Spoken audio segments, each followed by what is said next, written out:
Hi everyone, welcome back to our channel. In today's video, I'm going to show you how to use bookmarks on your documents in Google Docs. It is a very simple and easy process, so let's get started. First of all, find the Google Docs on your home screen. Now open it.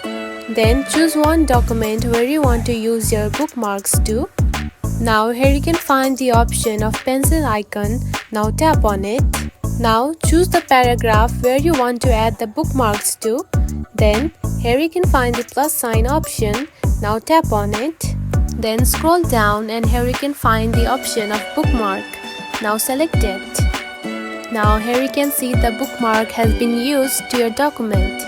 Now add as much as bookmarks that you want to use to your documents, just like this. And that's it. This is how you can use bookmarks to your documents in Google Docs. It is a very easy process, right? If you found this video helpful, don't forget to like and subscribe for more tips. Thanks for watching.